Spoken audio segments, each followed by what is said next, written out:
Real estate, crypto, share மார்க்கெட்டுன்னு எல்லாரும் பணத்தை invest பண்ண சொல்கிறாங்க. ஆனால் உலகத்திலேயே மிகப்பெரிய இன்வெஸ்ட்மெண்ட் எதுன்னு உங்களுக்கு தெரியுமா? அது நம்ம உடம்பு தான். கையில் காசு இருந்தால் 10 வீடு வாங்கலாம், 10 கார் வாங்கலாம், புதுசாக ஐஃபோன் கூட வாங்கலாம். ஆனால் எவ்வளவு காசு கொடுத்தாலும் இன்னொரு உடம்பை வாங்க முடியுமா? 80-90 வயசு வரைக்கும் இந்த ஒரு உடம்புக்குள்ளே தான் நாம் வாழ்ந்தாகணும். லைஃப்பில் பெஸ்ட் ரிட்டையர்மெண்ட் பிளான் எது தெரியுமா? ஒரு க்ளீன் பிளட் ரிப்போர்ட். சுகர் இல்லை, ஃபேட்டி லிவர் இல்லை, தைராய்டு இல்லை, ஓவர் வெயிட் இல்லை. இதுதான் உண்மையான சொத்து.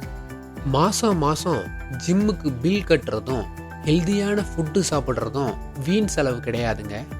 அது உங்கள் ஹெல்த்துக்காக நீங்கள் போடும் எஸ்ஐபி, அதாவது சிஸ்டமேட்டிக் இன்வெஸ்ட்மெண்ட் பிளான். இன்னைக்கு உங்கள் ஹெல்த் மேலே இன்வெஸ்ட் பண்ணினீங்கன்னா நாளைக்கு 60 வயசில் மற்றவங்க மாத்திரை முழுங்கிட்டு உட்கார்ந்துருக்கும் போது நீங்கள் ட்ரெக்கிங் போயிட்டு இருப்பீங்க. ஏன்னா ஹெல்த் இல்லாத வெல்த் லைஃப்பில் எப்போவுமே ஒரு பெரிய லயபிலிட்டி, அதாவது பாரம். வீடியோ பிடிச்சிருந்தா உங்கள் ஃப்ரெண்ட்ஸ் ஷேர் பண்ணிவிட்டு அப்படியே சப்ஸ்கிரைப் பண்ணிடுங்க. நன்றி.